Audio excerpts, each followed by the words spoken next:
from Bugeyeguys. Welcome to a short tour of a project we're working on, which is Richard's Bugeye, a nice red 59 Bugeye, car 13354, which would make it a 59 car. And it's a nice car that's, you know, your basic survivor in very clean shape, and work's been done along the way. I just want to show you a couple things we're doing today to get this car into tip-top shape, and to help all of you who are doing the same.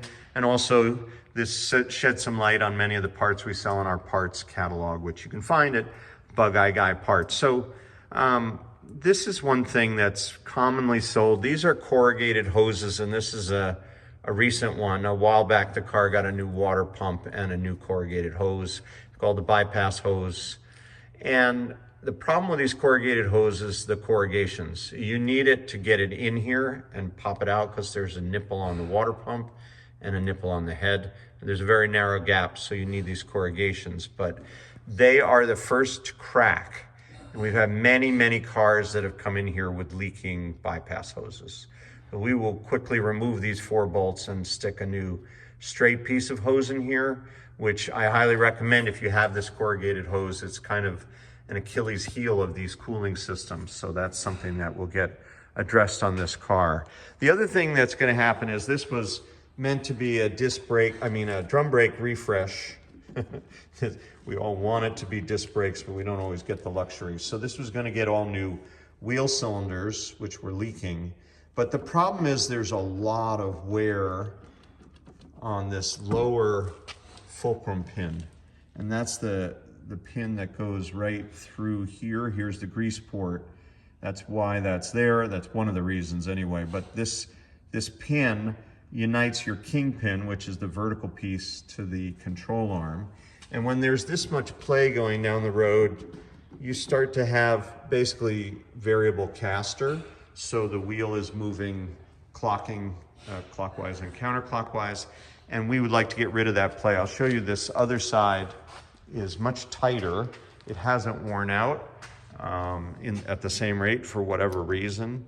I think that's quite tolerable, but the other side is all over the place. And the other problem with these drum brake systems are old, again from 1959, is that there is wear. It's hard to show you now, but there's wear in the kingpin bushings. So the solution is going to be to remove the whole assembly, replace it all with brand new disc brake assembly. And it's such a radical upgrade for the car. Not so much that the braking performance immediately is transformed, but more that the system performance is transformed. Because you think about it, you have a brake shoe that isn't going to perfectly mate with the drum, and then you have this caliper that has 100% of its contact patch contacting the rotor every time you step on the pedal. So it's a far superior system, self-adjusting, will last every time you apply the brakes from today for the next 5 years or 20 years is going to be exactly the same. While a drum brake system, you need to adjust it. It's constantly changing in subtle ways, and sometimes not so subtle ways. But in any event, that's the main part of this job. Another thing that's notable is it's pretty common to see this, but this particular car has an old injury from a crash. I think this control arm got straightened out, so it must have hit something here and put a little bend in this. We may want to weld this, actually, the more I look at this. But